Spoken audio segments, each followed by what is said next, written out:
हाँ जी, आवाज़ चेक करना। ठीक।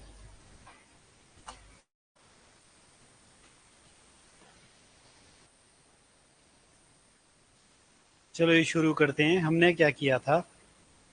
हमने रोलेट एक्ट के बारे में किया था। और जो रोलेट एक्ट है वो किसकी रिकमेंडेशन पे आया था? सिडनी रोलेट की। सिडनी रोलेट कौन थे? एक ब्रिटिश ऑफिसर थे, है ना। इसने कहा कि भाई यहाँ पे जो मूवमेंट हो रहे हैं इंडिया में, उनको सप्रेस करना ज़रूरी है। अदरवाइज क्या हो जाएगा कि यहाँ पे अगर रेवोल्यूशनरी मूवमेंट तेज हो जाएंगे तो हमारे लिए वो बहुत बड़ा खतरा होगा। ये ब्रिटिश गवर्नमेंट की सोच थी। और इस रोलेट एक्ट में क्या था? रोलेट एक्ट में ये था कि किसी भी व्यक्ति को, किसी भी पर्सन को 2 ईयर तक जेल में डाल दिया जा सकता था, सिर्फ ऑन ग्राउंड ऑफ सस्पिशन, शक के बेसिस पे। और इसके अगेंस्ट वो जो आदमी था वो कोर्ट में नहीं जा सकता था। तो ये जो एक्ट है इसका नाम भी पूछा गया था वैसे। इसका एक्चुअली बुकों में तो नाम नहीं लिखा होता है। इसका जो एक्चुअल नेम था वो था एनार्कियल, एनार्कियल एंड रेवोल्यूशनरी क्राइम्स एक्ट, इसका पूरा नाम पूछा गया था। ये आपने थोड़ा सा इसमें याद रखना है। ये इसका एक्ट का नाम है। और ये जब लाया गया तो इस एक्ट के द्वारा क्या हुआ कि भारत में बहुत सारी गिरफ्तारियां हुई। बहुत सारे जो लोग हैं वो आपका डिफरेंट प्लेसेस में क्या थे, गिरफ्तार कर दिए गए थे। और फिर उसके बाद एक जो मेजर डेवलपमेंट हुई, that was the Jallianwala Bagh massacre. Jallianwala Bagh massacre. Jallianwala Bagh massacre ये आपका कब हुई थी इंसिडेंट? ये आपका हुई थी 13 अप्रैल 1919 को हुई थी। बैसाखी वाला दिन था। ठीक है, बैसाखी के दिन में एक इंसिडेंट हुई थी। कहाँ पे? अमृतसर। जलियांवाला बाग आपका अमृतसर में है। ये अमृतसर पंजाब में है। अब इस जलियांवाले बाग में हुआ क्या था? इसमें यह हुआ था कि इसका जो कारण था, लोग वहां इकट्ठे हुए थे उस जलियांवाले बाग में। आप लोग वहां गए भी होंगे। मैंने कहा था कि वो बंद है भाई, चारों तरफ से उसमें दीवार है और एक तरफ से जाने के लिए, एंट्री के लिए नैरो उसमें पैसेज है। तो वहां लोग इकट्ठे हुए थे। वहां पे एक पीसफुल क्या था, एक मतलब वहां पे एक रैली चली हुई थी। तो लेकिन उस रैली का, वहां पे लोगों के इकट्ठा होने का जो कारण था वो आपको एग्जाम में पूछा गया था। इसका जो कारण था जलियांवाले बाग का, कॉजेज कि वहां पे लोग क्यों इकट्ठे हुए थे, पहला कॉज तो इसमें रोलेट एक्ट था। पहला कॉज था रोलेट एक्ट। क्योंकि पंजाब में आंदोलन हो रहे थे और बहुत सारे जो लोग हैं उनको जेलों में डाल दिया गया था। लेकिन ऑप्शन में आपको एक और उसमें दिया गया था, एक और पॉइंट दिया गया था, एक और ऑप्शन दिया गया था। उस ऑप्शन में क्या था कि two famous leaders of Punjab, कौन कौन थे वो? That is doctor Saifuddin Kitchlew, Saifuddin Kitchlew and doctor Satyapal were arrested. इनको अरेस्ट क्यों किया गया था? रोलेट एक्ट को अपोज करते समय। और जो आपका लोग इकट्ठा हुए थे, क्योंकि ये दोनों क्या थे, काफी पॉपुलर लीडर थे। डॉक्टर ये आपका जो सैफुद्दीन किचलू और डॉक्टर सत्यपाल, ये दोनों काफी पॉपुलर क्या थे, लीडर थे पंजाब के। इसलिए लोग क्या थे, उनकी गिरफ्तारी के विरोध में कहाँ इकट्ठे हुए थे? जलियांवाले बाग में। अब इसमें एक चीज आपको और याद रखने की जरूरत है कि यहाँ पे जो आपका रेजिडेंट था पंजाब का, यहाँ मैंने रेजिडेंट लिख दिया, या उसको मैं बोल सकता हूँ गवर्नर।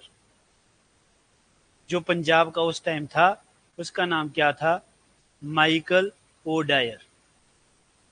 उसका नाम माइकल ओडायर था। और इसने क्या किया था? आपका पंजाब में जो रेवोल्यूशनरी एक्टिविटीज हो रहे थे, मूवमेंट हो रहे थे, उनको सप्रेस करने के लिए एक पुलिस ऑफिसर, और उस ऑफिसर का नाम क्या था?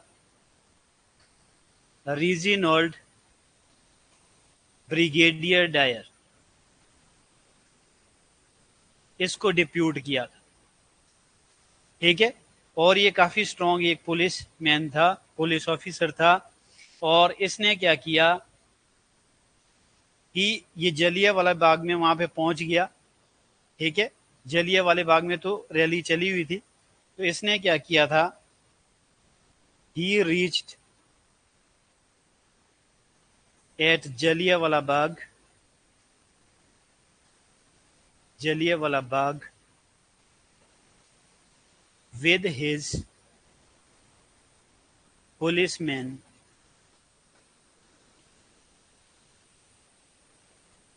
and then open fire,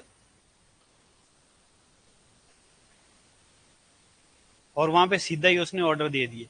ये नहीं कहा कि भाई वार्निंग नहीं दी, कुछ नहीं दिया। मैंने कहा था कि भाई आपका जो सीधा आपका जो पुलिसमैन है वो किसी को सीधा मतलब फायर नहीं कर सकती, ठीक है। बेल्ट से नीचे वो आपको क्या है फायर कर सकती है। फायर करने से पहले क्या होता है 24 बार वो एयर में फायर करते हैं अलार्मिंग के लिए। तो यहाँ तो आपका ऐसा कुछ नहीं हुआ, यहाँ तो सीधा ही क्या हुआ कि उन्होंने ऑर्डर दे दिए। किसने? ब्रिगेडियर, जो आपका रीजनल ब्रिगेडियर डायर था। देन क्या हुआ, as a result of which large number of people were killed, बहुत सारे लोग मारे गए। अब जब लोग मारे गए तो मूवमेंट आपका पूरे देश इसमें इन्वॉल्व हो गया, इस मूवमेंट में।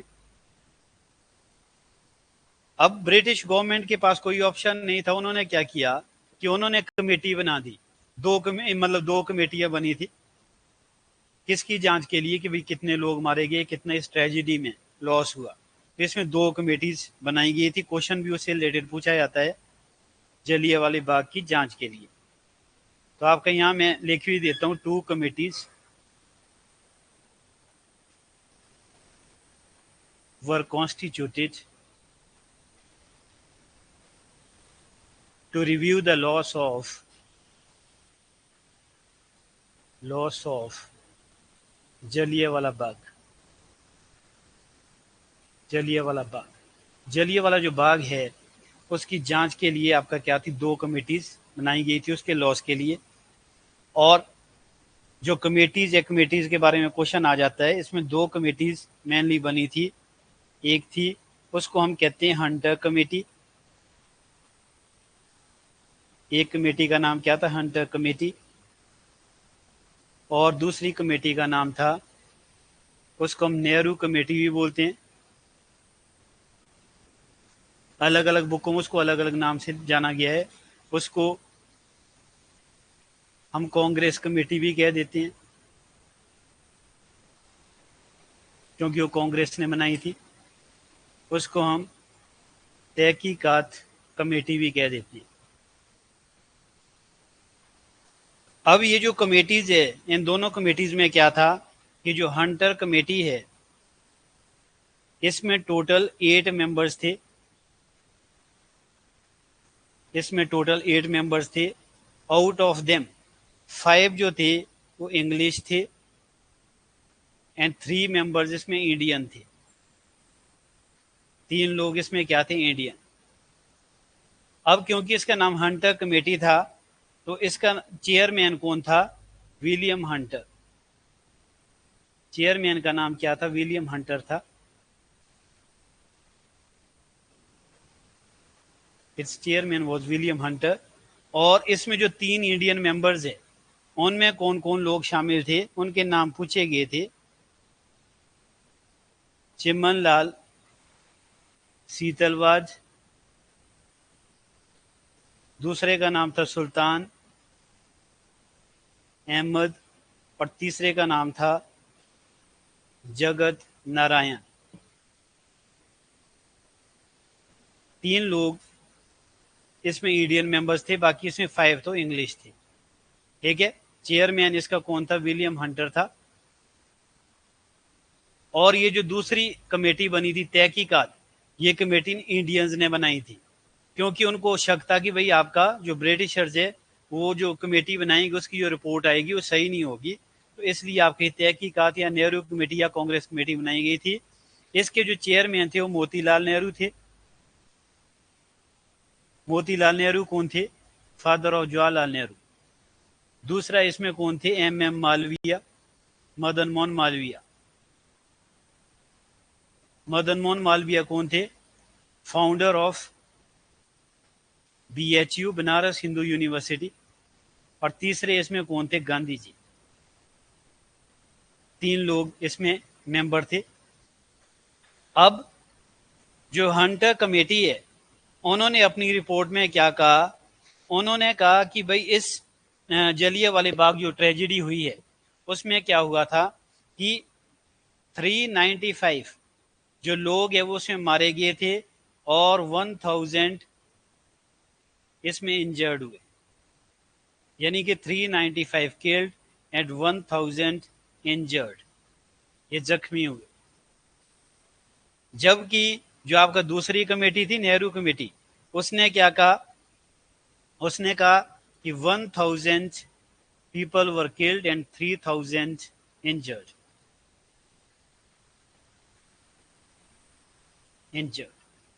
ये घटना हुई। ये दोनों कमेटी आपने याद रखनी है, हंटर कमेटी भी और आपका नेहरू कमेटी भी। ठीक है, अलग अलग ओपिनियन थे। ठीक है, और फिर इसमें क्या हुआ कि जब ये आपका घटना हुई और बहुत सारे लोग उसमें, बच्चे भी थे, महिलाएं भी थी और बुजुर्ग भी थी, मारे गए। मारे जाने के बाद क्या हुआ था कि जो गांधी जी थे, Gandhi ji returned his title of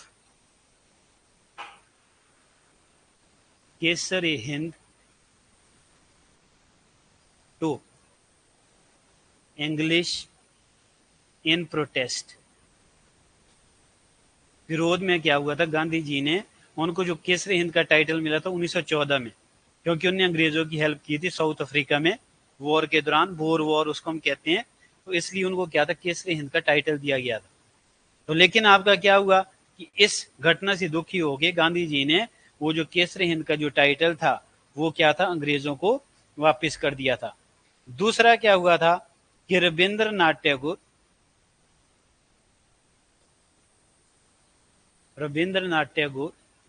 returned his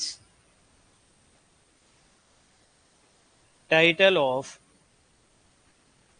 उसको हम सर भी कहते हैं, या आपका नाइटहुड, नाइटहुड टू ब्रिटिश। किसको उन्होंने कर दिया था रिटर्न? ब्रिटिश को, इंग्लिश को। ठीक है, नाइटहुड या सर का टाइटल किसको मिला हुआ था? रविंद्रनाथ टैगोर को मिला हुआ था। और रविंद्रनाथ टैगोर के बारे में आपने ये भी याद रखना है, ये मतलब एशिया में पहली बार अगर किसी को नोबेल प्राइज मिला था हिंदी लिटरेचर के लिए, वो रविंद्रनाथ टैगोर को मिला था। यानी कि पूरे एशिया में सबसे पहले आपका रविंद्रनाथ जो टैगोर थे, उनको 1911 में क्या था, ये आपका जो नोबेल प्राइज है वो मिला था। किस चीज के लिए मिला था? लिटरेचर के लिए। गीतांजलि उनकी बुक का नाम था। ठीक है, अब मैं आपसे एक क्वेश्चन पूछ रहा हूं कि भाई आपका जो नोबेल प्राइज है, नोबेल प्राइज किसके द्वारा दिया जाता है? कौन सा देश देता है नोबेल प्राइज? बताइए। जो नोबेल प्राइज है वो आपका कौन सा देश देता है? हाँ जी, नोबेल प्राइज है वो आपका वर्ल्ड का सबसे बड़ा वो प्राइज माना जाता है। और एक अल्फ्रेड नोबेल थे, एक साइंटिस्ट, वो कहाँ के रहने वाले थे? स्वीडन के। तो उनका तो आगे कोई था नहीं सक्सेसर, अगर उनकी जो असेट थी, उन्होंने कहा कि भाई आगे उसका कोई अवार्ड दिया जाए लोगों को, ताकि वो डिफरेंट फील्ड में जो काम कर रहे हैं उनको एक तरह से प्रमोट किया जाए उस फील्ड में काम करने के लिए। तो अब जो नोबेल प्राइज है आपने ये याद रखना है, वो आपका मोस्टली कहाँ पे दिया जाता है? वो दिया जाता है स्टॉकहोम। स्टॉकहोम कहाँ की कैपिटल है? स्वीडन की। और आपका जो नोबेल पीस प्राइज है वो कहाँ दिया जाता है? ओस्लो में। Oslo is the capital of Norway. ठीक है, नॉर्वे की कैपिटल में दिया जाता है। बाकी मोस्टली आपका जैसे कोई आपका इसमें कोई साइंस के लिए हो गया, लिटरेचर के लिए हो गया, इकोनॉमिक्स के लिए हो गया, मेडिकल के लिए, वो आपका सारा किस में दिया जाता है? वो दिया जाता है आपका स्वीडन की कैपिटल स्टॉकहोम में। और ये हर साल कब दिया जाता है? ये आपका 10 दिसंबर को दिया जाता है। ठीक है, ये आपने याद रखना है। लेकिन मैं यहाँ हिस्ट्री के पर्सपेक्टिव से, वो करंट अफेयर का टॉपिक है, बट मैं हिस्ट्री के पर्सपेक्टिव से कह रहा हूँ कि भाई एशिया के अंदर सबसे पहले नोबेल प्राइज है वो किसको मिला था? रविंद्रनाथ टैगोर को मिला था। ठीक है, हमारा जो नेशनल एंथम है वो भी तो उनके द्वारा ही कंपोज किया गया था। फिर दूसरा तीसरा इसमें हमारे को ये पता लगता है कि एक शंकरन नैयर थे। Shankaran Nayyar resigned from executive council of Viceroy। तो उन्होंने, शंकरन नैयर ने क्या किया था, ये भी क्वेश्चन पूछा जा चुका है कि उन्होंने एग्जीक्यूटिव मतलब जो काउंसिल थी वॉइसरॉय की, उससे रिजाइन कर दिया था। वो एकमात्र इंडियन उस टाइम क्या थे, एग्जीक्यूटिव काउंसिल में शामिल थे। ठीक है, अब इसमें एक चीज और थोड़ा सा ध्यान देने की जरूरत है कि आपका जो रीजनल ब्रिगेडियर डायर था, जिसका मैंने ऊपर जिक्र किया, वो जो पुलिस ऑफिसर था जिसको डिप्लॉय किया गया था आंदोलन को दबाने के लिए पंजाब के अंदर, उसकी तो कुछ टाइम के बाद क्या हुआ था, डेथ हो गई थी इसकी, रीजनल ब्रिगेडियर डायर की। मैं वहीं लिख देता हूँ, ये मैंने आपको बताया कि रीजनल ब्रिगेडियर डायर था, तो उसको अपॉइंट किया गया था रीजनल ब्रिगेडियर डायर को।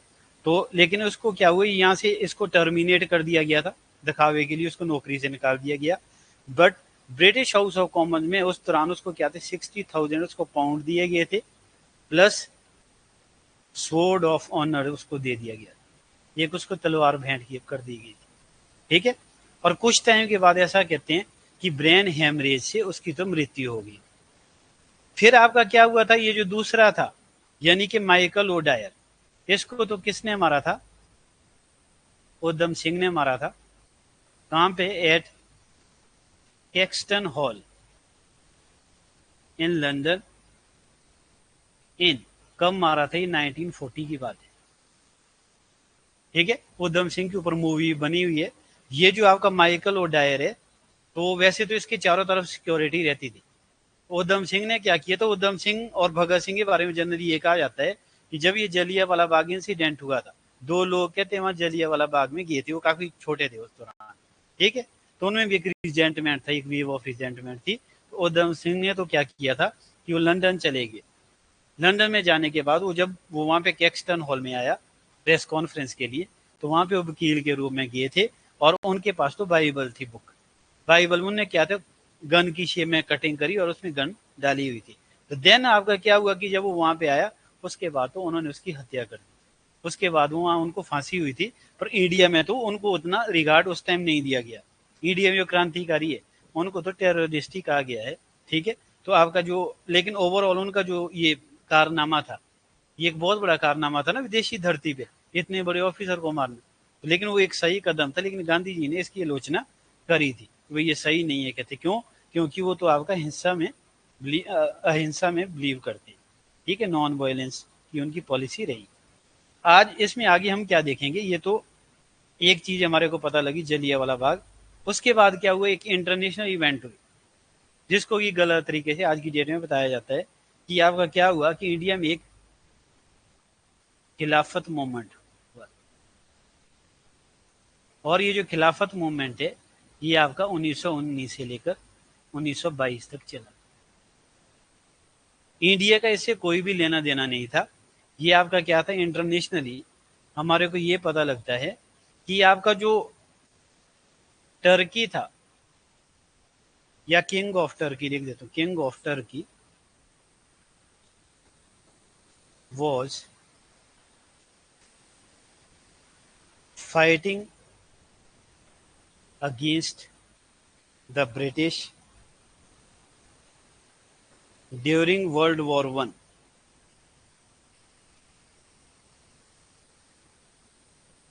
ठीक है, आपका जो, अगर हम देखें वर्ल्ड वॉर वन और टू देखें, तो वर्ल्ड वॉर वन तो आपको मैंने वैसे आपको बताया था, वर्ल्ड वॉर फर्स्ट ये आपका कब से कब 1914 से लेकर 1918 तक हुआ। 1919 में ये ट्रीटी ऑफ वर्सलीज के द्वारा ये एंड हो गया।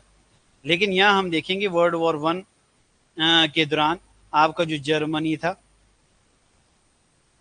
दूसरा इसमें ऑस्ट्रिया हंगरी, ऑस्ट्रिया हंगरी अब अलग अलग देश है, पहले ये इकट्ठे थे, एंड टर्की। ये तीन देश क्या थे, एक तरफ थे, बाकी दूसरी तरफ को ब्रिटेन था, कोई यूएसए था, कोई जापान था, कोई इटली था, इंक्लूडिंग इंडिया। वो सारे क्या थे, उसके ऑपोजिशन में थे। अब क्या हुआ कि जब आपका जो वर्ल्ड वॉर वन है वो अंग्रेजों ने जीत लिया था, जीतने के बाद क्या हुआ था, जो डिफेटेड नेशंस थे उनके ऊपर उनने कई सैंक्शन लगा दिए थे। अब आपका जो टर्की है, टर्की का जो किंग था, या सुल्तान भी बोल सकता हूँ, सुल्तान या किंग ऑफ जो टर्की है, तो वो क्या था कि मतलब उसको भी क्या किया अंग्रेजों ने, क्योंकि वो हारा हुआ नेशन था, वॉर के लिए उसको भी जिम्मेदार ठहराया गया। तो उसको क्या था, अंग्रेजों ने जेल में डाल दिया था, उसकी प्रॉपर्टी वगैरह छीन ली थी। अब जो किंग ऑफ टर्की है उसको क्या कहा जाता था, king of Turkey was regarded as caliph, या इसको मैं खलीफा भी बोल सकता हूँ, by the entire Muslim community in the world. पूरे विश्व में क्या था कि वो जो कैलिफ था या खलीफा था, उसको इंटायर मुस्लिम जो कम्युनिटी है वो रिगार्ड देते थे। कैलिफ का मतलब आपका लिटरली क्या हो गया, रिलीजियस हेड। रिलीजियस हेड मतलब आपका धार्मिक प्रमुख था। एक्चुअली क्या, जो इस्लाम है ना, इस्लाम में आप देखोगे उसमें दो तरह के सेक्ट है, एक शिया एक सुन्नी है। सुन्नी जो सेक्ट है वो किसको मानते हैं, कैलिफ को। ठीक है, पहला कैलिफ कौन था, अबू बकर। लेकिन आपका वो जो शिया वाले वो क्या मानते हैं, एक अली था, उसका जो वो था ना प्रॉफिट मोहम्मद जिसने इस्लाम को शुरू किया था, तो वो उसको अली को मानते हैं। आपस में उनके क्या है, क्लैशेस भी रहते हैं, एक दूसरे के ऊपर अटैक भी कर देते हैं। शी और सुन्नी का कई जगह विवाद चला हुआ है। ठीक है, तो अब यहाँ हम देखेंगे एंटायर मुस्लिम वर्ल्ड में क्या था, एक मूवमेंट चला था किसके लिए, खलीफा की पोजीशन को रिस्टोर करने के लिए। ठीक है, इंडिया में लेकिन आपका ये मूवमेंट है ये किसने चलाया था, इन इंडिया, क्योंकि यहाँ के मुस्लिम को भी क्या था, एक सेटबैक लगा ना, उनको भी रिलीजियसली एक सेटबैक था, तो भाई उनका रिलीजियस हेड को क्या कर दिया गया, जेल में डाल दिया गया। तो in India this movement was launched by Ali brothers. उनको अली ब्रदर्स लिखा होगा बुक में, और हम उनको क्या कहते हैं, मोहम्मद अली एंड शौकत अली। दो भाई ने ये शुरू करा था इंडिया में। ठीक है, और ये मूवमेंट क्यों लॉन्च किया गया था, this movement was launched to restore the position of caliph, या मैं बोल सकता हूं और सुल्तान ऑफ टर्की। तुर्की का जो सुल्तान था उसकी पोजीशन को रिस्टोर करने के लिए ये मूवमेंट चलाया गया था। इसके लिए तो मोहम्मद अली और शौकत अली ने कई मुस्लिम देशों की उन्हें विजिट की, और वहां से उन्हें फंड वगैरह भी इकट्ठा किया इस मूवमेंट के लिए। लेकिन आगे इसमें क्या हुआ था कि एक खिलाफत कमेटी बनी थी, यानी कि नवंबर का जैसा टाइम था, नवंबर 1919 में आपका क्या हुआ था, खिलाफत कमेटी बनी थी।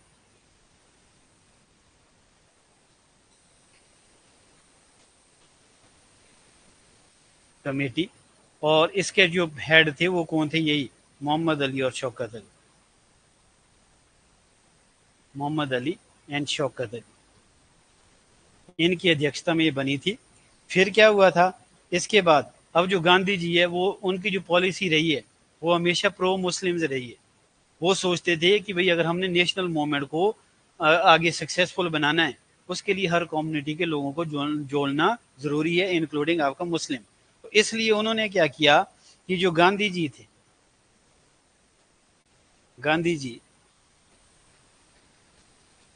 Was the first non-Muslim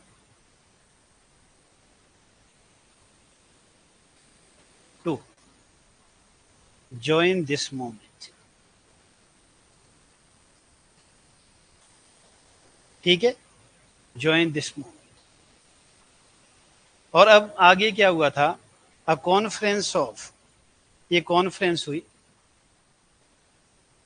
of खिलाफत कमेटी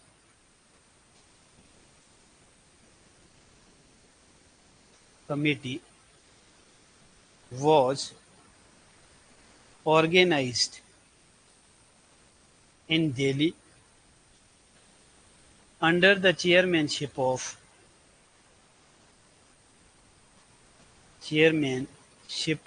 किसकी अध्यक्षता में हुई थी ये, गांधी जी की। ठीक है, तो इसमें क्या हुआ, इन विच decision was made to launch non-cooperation movement with the help of Congress and Muslim League कि भाई क्या करेंगे, अब हमने इससे भी बड़ा, ये वाला मूवमेंट तो आपका चलता ही रहेगा। कौन सा, खिलाफत मूवमेंट, ये एक रिलीजियस मूवमेंट था। Basically this was not a national movement. पर आप क्या करेंगे, हम लोग क्या करेंगे, एक और बड़ा मूवमेंट साथ में शुरू करेंगे जिसको हम क्या कहते हैं, एनसीएम, यानी कि नॉन कॉपरेशन मूवमेंट। वो हम शुरू करेंगे जिसमें कांग्रेस और मुस्लिम लीग एक साथ क्या करेंगे, आंदोलन करेंगे अगेंस्ट आपका ब्रिटिश गवर्नमेंट। और वो करा भी गया वो मूवमेंट। ठीक है, लेकिन आपका ये मूवमेंट कैसे खत्म हुआ था कि ये जो खिलाफत मूवमेंट है, इन 1922 a political leader of Turkey, called, उसका नाम क्या था, मुस्तफा केमल, ने क्या किया था, इंट्रोड्यूस्ड डेमोक्रेसी देयर। डेमोक्रेसी मतलब आपका लोकतंत्र, डेमोक्रेसी देयर मतलब टर्की की बात हो रही है, वहां पे आपका लोकतंत्र बहाल हो गया था। और इस तरीके से आपका क्या था, वो जो खलीफा था उसकी पोजीशन तो खत्म होगी। पहले तो उसी का ऑफिस होता था, हेरिडेटरी था। अब वहां पे क्योंकि लोकतंत्र आ गया था, किसने इंट्रोड्यूस किया था, मुस्तफा केमल ने। और इस तरीके से क्या हो गया कि ये जो मूवमेंट है, जब आपका मेन वहां पे सेंटर में ही आपका खत्म हो गया, यानी कि टर्की में ही खत्म हो गया, तो ये ग्लोबली भी इसकी जो रेलिवेंस थी वो खत्म होगी, यहाँ भी लोग फिर शांत हो गए। लेकिन इसी दौरान आपका इंडिया में सबसे बड़ा एक मूवमेंट चला, उसको हम क्या कहते हैं, non cooperation movement. Non cooperation movement चला था। और ये कब चला, ये चला है आपका 1920 में। अब नॉन कॉपरेशन का मतलब क्या हो गया कि हमने किसी भी तरह से ब्रिटिश गवर्नमेंट को हेल्प नहीं करना है। उनके जो भी पॉलिसीज होएगी, जो भी उनके प्रोग्राम्स होंगे, जो भी वो डिसीजन लेंगे, जो भी ऑर्डर देंगे, उसके अगेंस्ट हम काम करेंगे। लेकिन आपको इसमें क्वेश्चन क्या पूछा गया था कि भाई जो नॉन कॉपरेशन मूवमेंट है, इसका जो रेजोल्यूशन है वो किस इंडियन नेशनल कांग्रेस के किस सेशन में उसको क्या था, पास किया गया। तो आपने लिखने the resolution of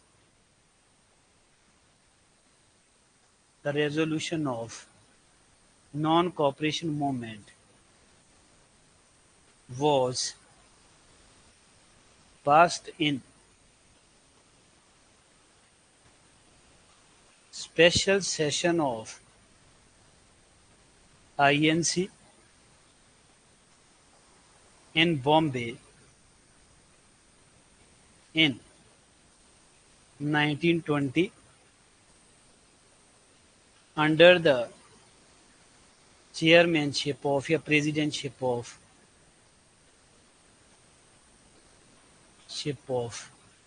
Lala Lajpat Rai।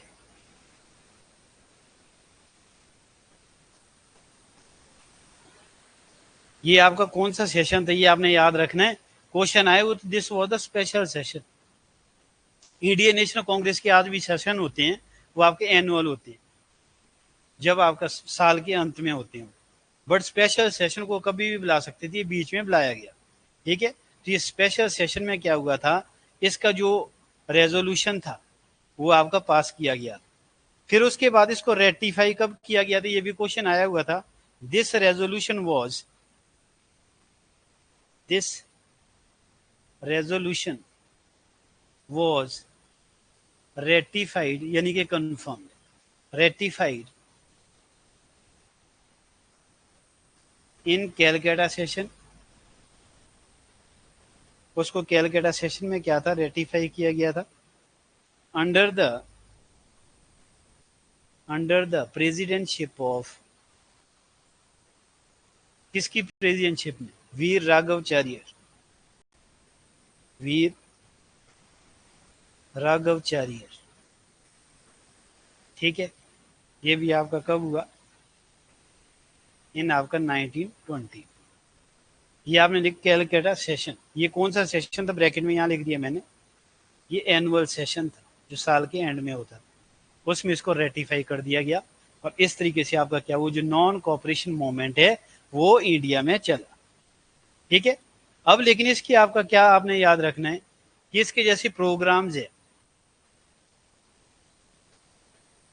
Programmes of non cooperation movement की क्या क्या उसमें हुआ। अब हमने स्वदेशी एंड बॉयकॉट मूवमेंट देखा ना, तो उसी की तरह ऑलमोस्ट इसमें प्रोग्राम थे। एक तो आपका क्या था, boycott of foreign goods, boycott of educational institutions, मतलब आपको जो स्कूल कॉलेजेस थे उनको भी इसमें बॉयकॉट किया गया। फिर क्या था, boycott of councils and assemblies. इसके अलावा इसमें क्या था, बॉयकॉट ऑफ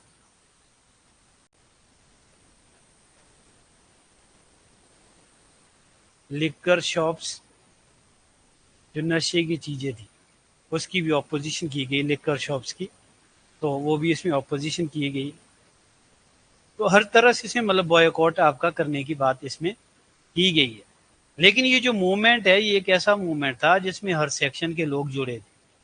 ठीक है, और ऐसा लगता था हमारा देश लगभग आज़ाद हो जाएगा, क्योंकि भारत में इतना बड़ा मूवमेंट पहले नहीं हुआ था। स्वदेशी एंड बॉयकॉट मूवमेंट है वो लिमिटेड अमाउंट ऑफ एरिया तक कन्फाइंड था, ये तो पूरा आपका नेशन वाइड था, पूरे देश में चला। तो लेकिन आपका क्या था, गांधी जी ने इस मूवमेंट को कॉल ऑफ कर दिया था। क्यों किया था, क्योंकि एक इंसिडेंट हुई थी, उसको हम चोरा चोरी इंसिडेंट कहते हैं। गांधी जी ने ये कहा था कि मूवमेंट में बीइंग ए लीडर आपका इसलिए पार्टिसिपेट करूंगा अगर मूवमेंट पीसफुली चलेगा, अगर उसमें कोई भी वायलेंट एक्टिविटी हुई तो मैं उसे विड्रॉ कर लूंगा। तो गांधी जी ने क्या किया था कि गांधी जी सस्पेंडेड, या कॉल ऑफ भी लिख सकते हो आप, कॉल्ड ऑफ दिस मूवमेंट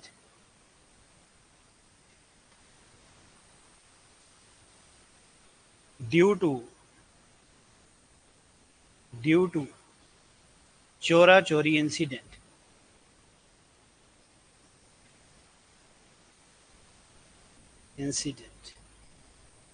चोरा चोरी इंसिडेंट हुई, इसलिए गांधी जी ने इस मूवमेंट को क्या था, कॉल ऑफ कर दिया। अब इसमें आपको जो चोरा चोरी जो इंसिडेंट है उसके बारे में भी थोड़ा सा आपको पता होना चाहिए। चोरा चोरी इंसिडेंट, अब ये क्या थी भाई, ये आपका 1922 में हुई थी। और इसमें क्या हुआ था, ये चोरा चोरी एक जगह है, ये किस जगह है, गोरखपुर। गोरखपुर आपका कहाँ पे, यूपी में। जो योगी जी है वो यहीं के थे, गोरखपुर। तो गोरखपुर में आपका ये प्लेस है। तो यहाँ पे क्या हुआ था कि इस जगह क्या हुआ कि यहाँ पे जो 22 पुलिस मैन हैं, policemen were burnt alive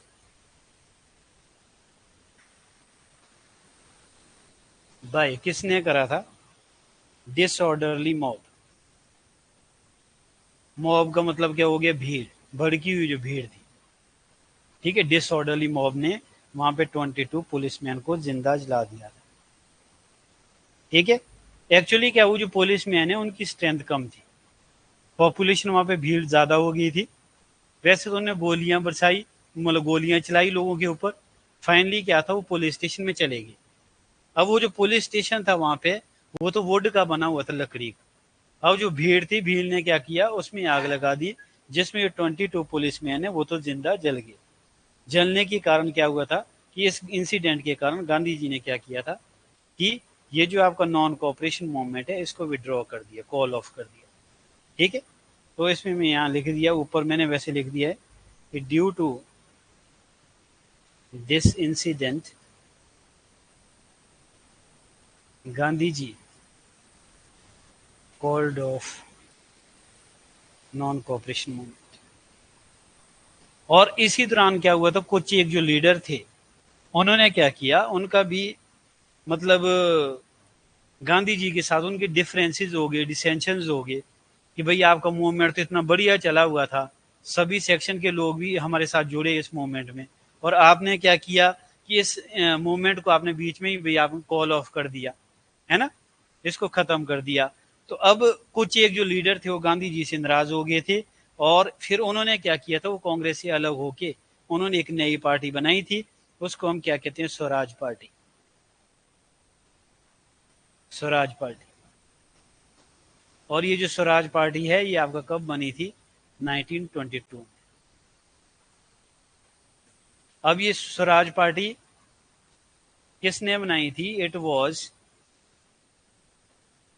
founded by, एक तो इसमें सी आर दास थे, जिसको हम चित्तरंजन दास कहते हैं। दूसरे इसमें थे मोतीलाल नेहरू, मोतीलाल नेहरू जो कि फादर ऑफ जवाहरलाल नेहरू थी। एंड तीसरे थे इसमें एनसी केलकर, एनसी केलकर,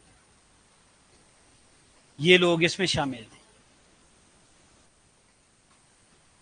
ठीक है, इन्होंने क्या बोला गांधी जी को कि भाई अब हम कांग्रेस में नहीं रहेंगे, आपने तो भाई ये गलत कर दिया, आपने भाई इसको मूवमेंट को क्यों रोक दिया। फिर उन्होंने स्वराज पार्टी बनाई।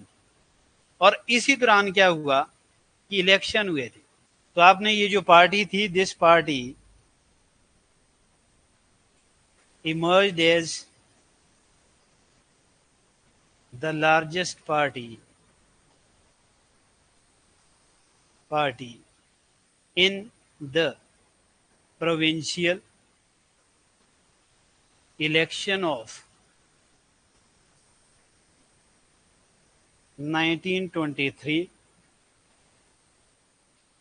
by obtaining, कितनी सीटें मिली, जो क्वेश्चन पूछा गया था, by obtaining 42 seats out of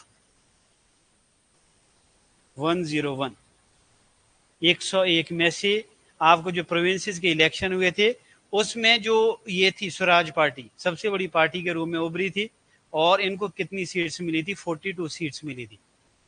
ठीक है, 42 सीट्स इनको मिल गई थी। और जो मेन कांग्रेस थी उसके लिए तो बहुत बड़ा सेटबैक था, क्योंकि उनकी क्या थी, कई सीट्स उनकी क्या थी, वो हार गए थी। और दूसरा इसमें एक और क्वेश्चन पूछा गया था कि they also succeeded to elevate one of their member called, क्या नाम था? Vithal bhai Patel, Vithal bhai Patel as the first speaker of central legislative assembly, native assembly. ठीक है, अब जो सेंट्रल लेजिस्लेटिव असेंबली है उसमें पहले कोई जो इंडियन है उसको पहली बार क्या बनाया गया, स्पीकर बनाया गया था। और किसको बनाया गया था, क्वेश्चन ये था, ये बनाया गया था विठल भाई पटेल को, और वो किस पार्टी के थे, स्वराज पार्टी के थे। ठीक है, पहले क्या होता था, सिर्फ अंग्रेज ही बनाए जाते थे। अब ये जो पार्टी थी, इनके जो प्रोग्राम्स थे वो क्या थे भाई, प्रोग्राम्स उनके एक ये थे कि participate in elections, स्पेट in elections, election में पार्टिसिपेट करना है। दूसरा क्या है, टू मोबिलाइज, यानी कि इकट्ठा करना या organise, to mobilise workers, peasants and labourers. ठीक है, कि भाई आपका जो लेबरर्स है, पीजेंट है, किसान है, और वर्कर्स है, उनको भी इकट्ठा करना है, वो उनका मेन ऑब्जेक्टिव था। अब ये जो पॉलिटिकल पार्टी थी, ठीक है, इसका जो बड़ा सक्सेसफुली इसको ये मतलब चलती गई, लेकिन फाइनली क्या हुआ था, in 1925 this party again merged with Congress due to untimely death of C.R. Das.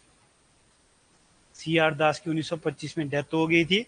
Then this party again merged with the Congress party, फिर से ये कांग्रेस पार्टी में शामिल हो गई। ठीक है, लेकिन क्वेश्चन जो थे वो क्वेश्चन मैंने बता दिया। अब आपसे अगर पूछा जाए कि फर्स्ट आपको जो स्पीकर बना था सेंट्रल लेजिस्लेटिव असेंबली में, वो कौन बना था, विठल भाई पटेल बना था, स्वराज पार्टी का। और सीट्स उनकी कितनी आई थी, 42 सीट्स, जो आपसे क्वेश्चन पूछा गया।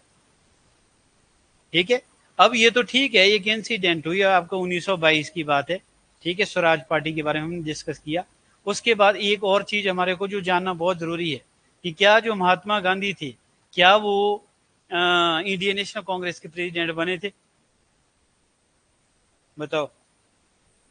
अब यहां आपका मैंने लिख दिया, बेलगांव सेशन ऑफ आईएनसी, ये आपका 1924 में हुआ था, Belgaum session of INC.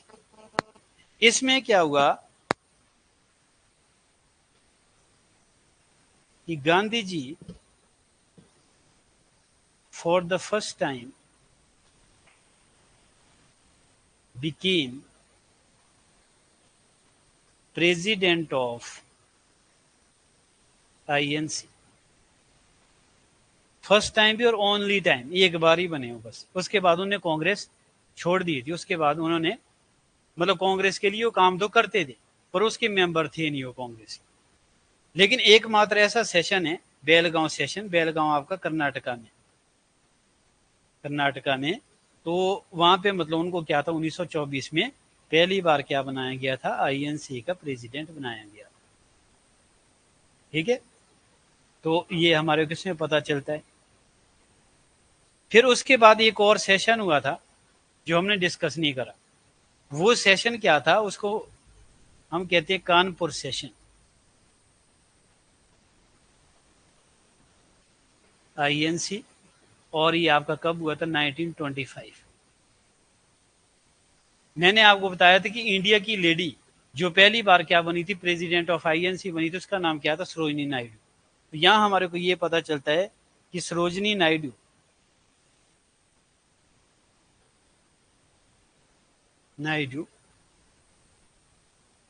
became the president of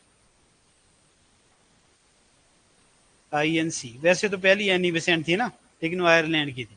Indian lady जो बनी थी, first Indian lady to become the president of INC was, वो आपका सरोजनी नायडू थी, जिसका कि इंडियन फ्रीडम स्ट्रगल में भी बहुत बड़ा रोल है।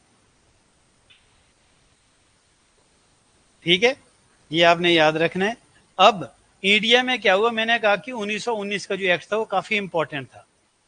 उस एक्ट के द्वारा क्या हुआ था, इंडिया में एक तो आपका डीआरकी प्रोविंसेस में इंट्रोड्यूस हुई थी। दो तरह के फंक्शन आ गए थे, एक ट्रांसपोर्ट था, एक रिजर्व था। रिजर्व फंक्शन तो किसके पास होते थे? गवर्नर के पास। सेंट्रल लेवल पे तो वॉइस रॉय होता था, स्टेटों में गवर्नर्स होते। और आपका जो ये ट्रांसपोर्ट फंक्शंस होते थे, ये किसके पास होते थे? ये गवर्नर के पास होते थे। और आपका नहीं, रिजर्व होते थे गवर्नर के पास और इंडियन मिनिस्टर्स के पास। ठीक है, यानी कि सीएम और आपका जो गवर्नर वाला कंसेप्ट है वो तो इसी एक्ट के द्वारा आया।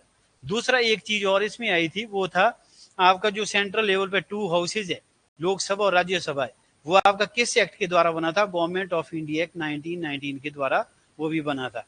तो यहाँ हम अब इसमें देखेंगे कि वो जो डीआरकी थी, क्या वो सक्सेस हुई या फेल हुई। उसके लिए इंडिया में क्या आया था? एक साइमन कमीशन आया था। Simon commission. साइमन कमीशन कब आया था? ये आया था 1927 टू 28। ठीक है, अब साइमन कमीशन है। साइमन कमीशन का, इसमें पहली बात तो आपको ये पता होनी चाहिए कि इसका साइमन कमीशन है, इसका जो चेयरमैन था इस कमीशन का, उसका नाम था सर जॉन साइमन। इसमें टोटल कितने मेंबर थे? टोटल मेंबर्स इसमें कौन थे, कितने थे? 7 मेंबर्स। और इसमें आपको कोई भी इंडियन मेंबर नहीं थे, सारे अंग्रेज थे। No English member, no Indian members, no Indian member. Simon commission में कोई भी आपका इंडियन मतलब कोई भी इसमें इंडियन मेंबर नहीं था, सारे अंग्रेज थे। ठीक है, और लेकिन क्वेश्चन क्या पूछा गया था? क्वेश्चन ये पूछा गया था कि किसकी रिकमेंडेशन पे इसमें इंडियन मेंबर्स को नहीं लिया गया था। तो आपने लिखना, it was on the recommendation of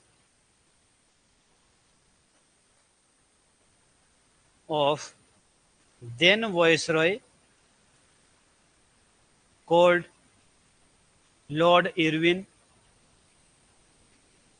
that no Indian member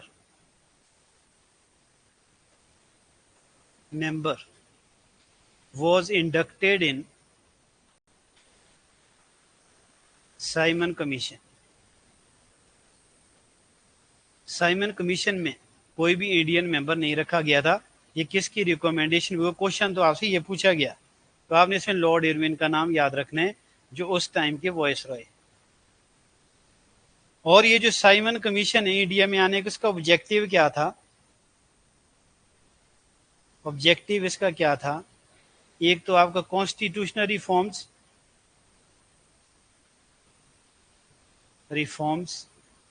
and to review the success of hierarchy in the provinces।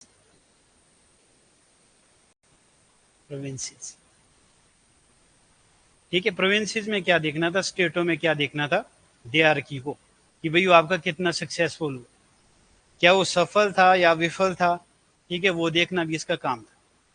Objective इसका क्या था? Constitutional reforms and to review the success of hierarchy in the provinces.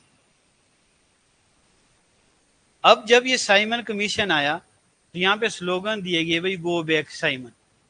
ठीक है, और उसको black flags भी दिखाए गए, वो जो कमीशन आया हुआ था। तो इसी दौरान क्या हुआ था कि जो लाला लाजपत राय थे, बतराए died in Lahore due to lathi charge by the police. एक तो उनकी डेथ हो गई थी लाला लाजपत राय की लाहौर में। वो पीसफुली उन्होंने क्या किया कि वो जो आपका साइमन कमीशन उसका विरोध किया। ठीक है, तो वहां पे आपका क्या था, वो जनरल क्या नाम था उसका, जनरल वो डायरनी नहीं, उसका नाम था सैंडर्स। ठीक है, एक स्कॉट था वहां पे, स्कॉट आपका वो एसपी था, सुप्रिंटेंडेंट ऑफ पुलिस। और ESP आपका कौन था, सैंडर्स। तो उसने ऑर्डर दिए कि भाई आपका लाठी चार्ज की, सीधे पीसफुली लोग मूवमेंट कर रहे थे। तो उस मूवमेंट के दौरान लाला लाजपत राय के ऊपर तो लाठियां बरसाई गई और बाद में उनकी क्या थी, मृत्यु होगी, जिसका बदला तो फिर बाद में भगत सिंह, सुखदेव, राजगुरु और चंद्रशेखर आजाद ने लिया था। और दूसरा क्या हुआ था, जो पंडित JL नेहरू है,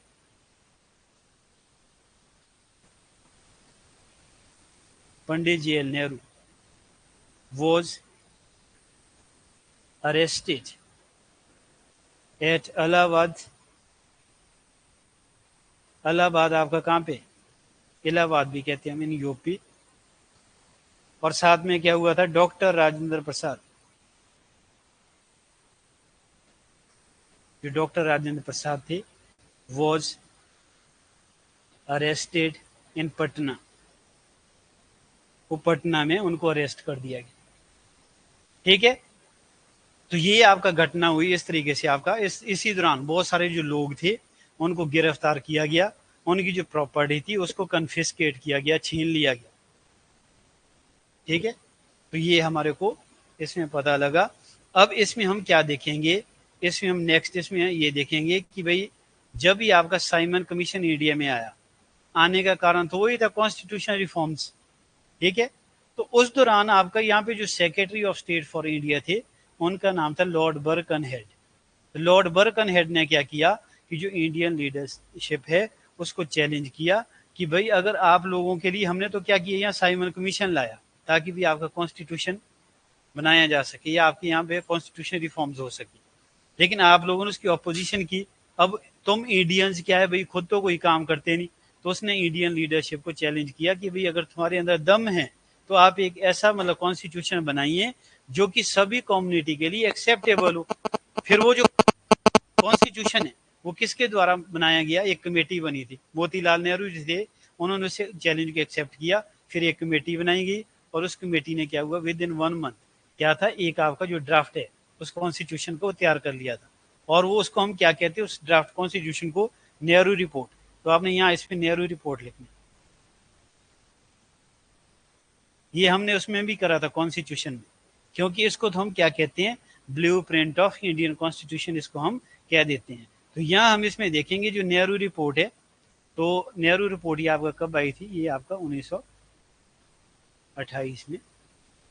ठीक है, तो इसमें क्या हुआ था नेहरू रिपोर्ट में कि then voice Roy,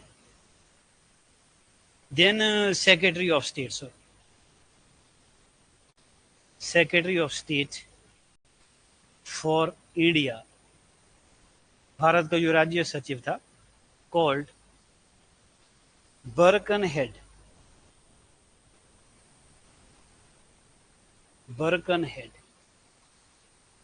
challenged the Indian leadership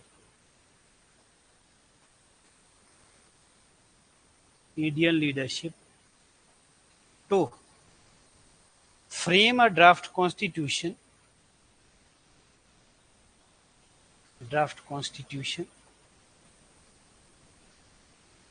हाँ, इंडियन लीडरशिप, इंडिया के जो नेता थे, लीडर्स भी लिख सकते हो, मैंने यहाँ लीडरशिप लिख दिया। Indian leaders to frame a draft constitution acceptable to all communities, जितनी भी कम्युनिटीज है, वो चाहे मुस्लिम्स हो, चाहे जैन हो, पारसीज है, सभी को वो एक्सेप्टेबल होना चाहिए। ठीक है, फिर आपका क्या हुआ था कि इसके बारे में एक ड्राफ्ट आपका जल्दी ही बना दिया गया। सोन draft was framed by a committee under the chairmanship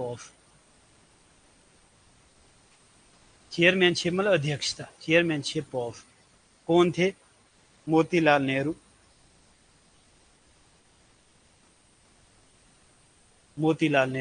तो मोतीलाल नेहरू की अध्यक्षता वाली जो कमेटी है, जल्दी उन्होंने एक ड्राफ्ट कॉन्स्टिट्यूशन बना दिया था तो वो तो इसके चेयरमैन थे। क्वेश्चन ये भी था कि भाई जो आपका कमेटी बनी थी उसके सेक्रेटरी किसे बनाया गया था?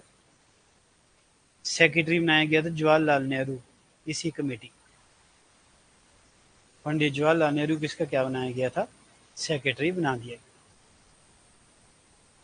अब ये जो कमेटी है इसमें क्या क्या था, इसकी जो रिकमेंडेशंस है, it's main recommendations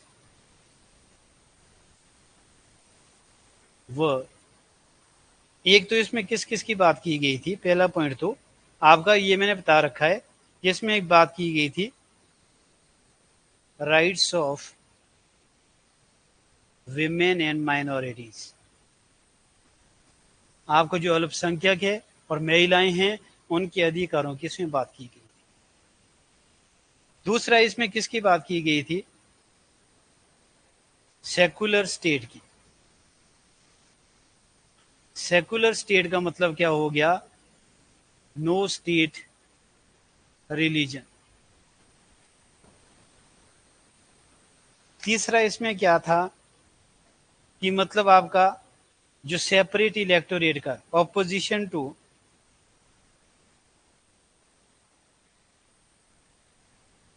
separate electorate.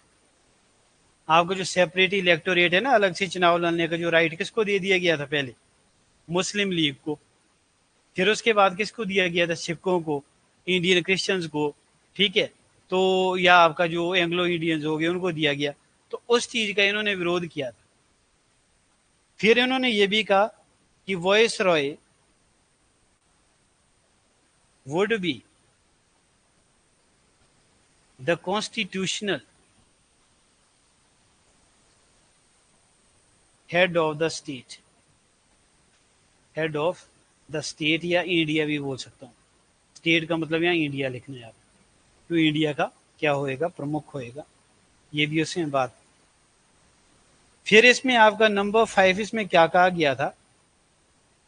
To houses in the centre in the lines of Senate and House of Representative।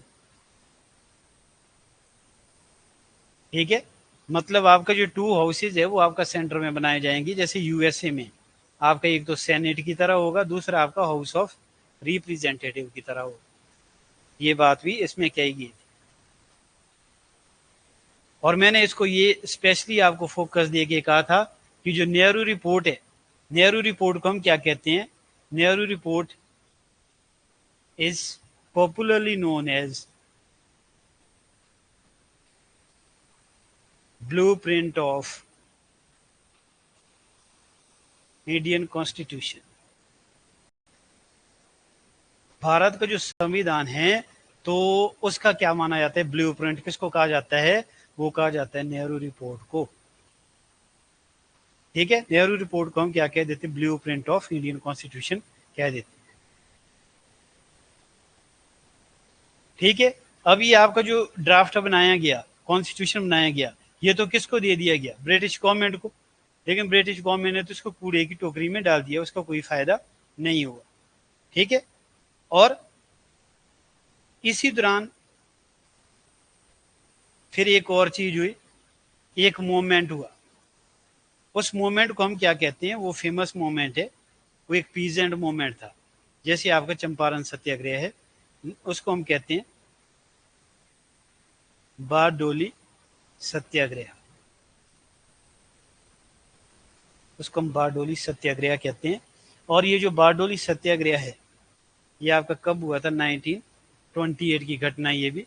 और ये आपका बारडोली आपका कहाँ पे हुआ था? गुजरात में। गुजरात में ये बारडोली जगह है, तो वहां पे ये मूवमेंट हुआ था।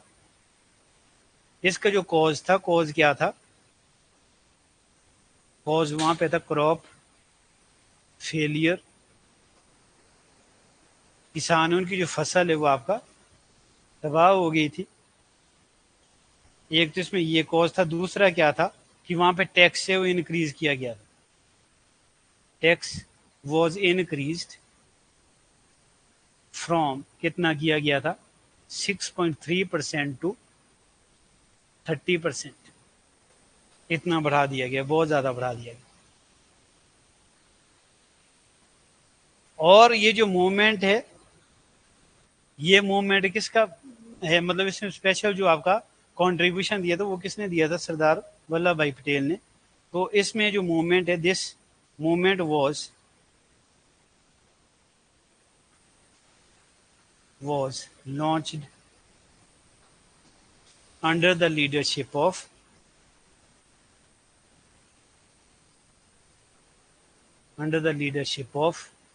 वल्लभ भाई पटेल,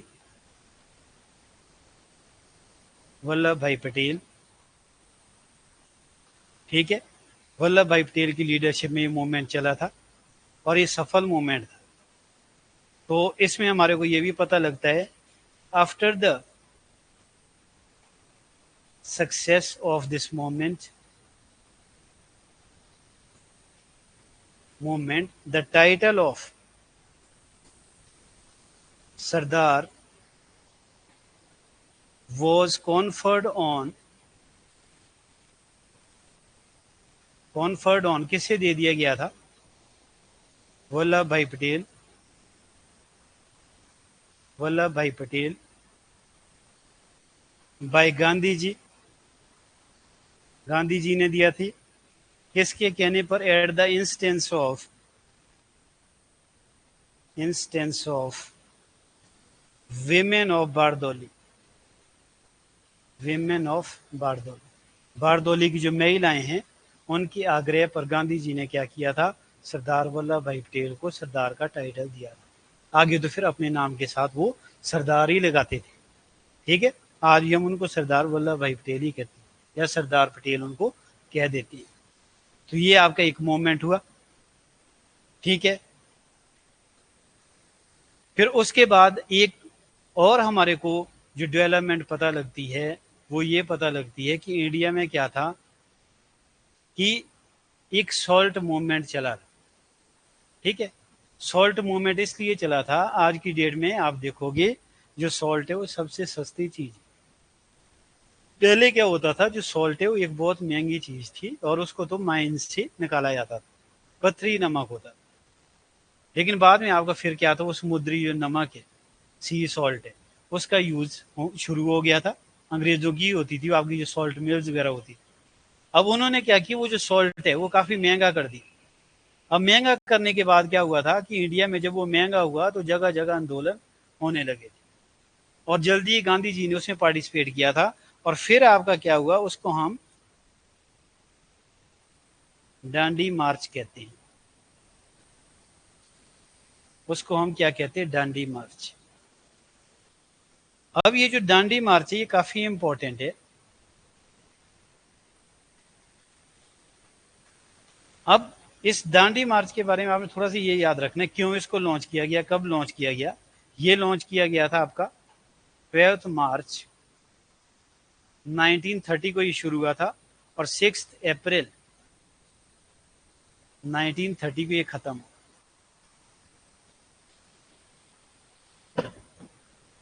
और ये किसने लॉन्च किया था,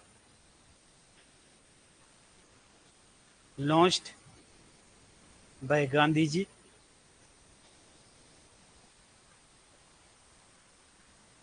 with his 79 disciples,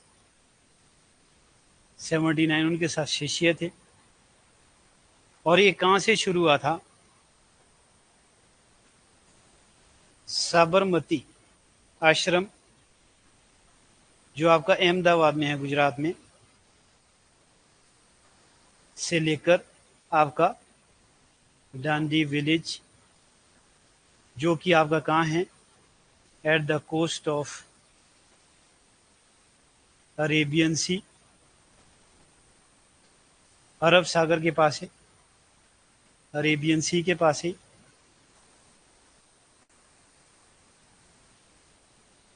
और इस दौरान गांधी जी ने कितना वो चले थे, लगभग 200 माइल्स वो चले थे, लगभग आपका 350 किलोमीटर ऑन फुट उन्होंने मार्च किया था।